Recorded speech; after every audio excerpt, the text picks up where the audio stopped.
మీ blood group ఏంటండి? ఓ, ఏ, B, AB ఉన్నాయి కదా. నేను పాజిటివ్ నెగిటివ్ గురించి నేను మాట్లాడలేదు. మీది ఓ బ్లడ్ గ్రూప్ అయితే మీరు కొంత సేఫ్టీలో ఉంటారండి. డెఫినెట్గా మీరు సేఫ్ జోన్లోనే ఉంటారు. ఏ విషయంలో తెలుసా? హార్ట్ ప్రాబ్లమ్స్ తక్కువ వస్తాయి. ఎందుకంటే ఈ ఓ గ్రూప్ ఉన్న వాళ్ళకి క్లాటింగ్ ఫ్యాక్టర్ అనేది అంత యాక్టివ్గా పనిచేయదంట. అందుకని మీకు బ్లడ్ వెజల్స్లో క్లాటింగ్ రాదు. కొలెస్ట్రాల్ అదంతా క్లాట్స్ వస్తాయని చెప్తారు కదా, అటువంటిది రాదు. రెండోది, క్యాన్సర్స్ రాకుండా ఆపుకోవచ్చు. క్యాన్సర్లుకి అగ్నెస్ట్గా పనిచేసేది వీళ్ళ క్రోమోజోమ్స్ యాక్టివేట్ అవుతాయంట దీనివల్ల. అందుకని చాలా లో వస్తుంది. కానీ ఇంకొక తలకాయ నొప్పి ఉంది. బ్లడ్ క్లాట్ సరిగ్గా కాకపోతే మీకు బ్లీడింగ్ అయితే ఎవరు ఆపుతారు?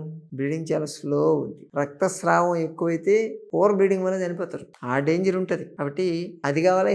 అది ఉన్నప్పుడు ఇది కూడా జాగ్రత్తలు తీసుకోవాలి మీరు. అందుకని కొంచెం ఎక్కువ ఆకుకూరలు లాంటివి ఎక్కువ తీసుకుంటూ ఉండండి. ఈ తోటకూర, పాలకూర, మెంతికూర, బచ్చల కూర ఇటువంటి ఉంటాయి కదా, అవి తీసుకోవచ్చు. కొంచెం క్లాటింగ్ ఫ్యాక్టర్ అంటే ఎప్పుడన్నా ఇంటర్నల్ బ్లీడింగ్ లాంటివి కాకుండా చూసేటువంటి కెపాసిటీ దీనికి ఉంటుంది. అలాగే రెడ్ మీట్ తీసుకోవచ్చు వీళ్ళు. ఓకే, ఇవి చేయాలి. కానీ కార్న్ ఫ్లోర్ కి దూరంగా ఉండాలి.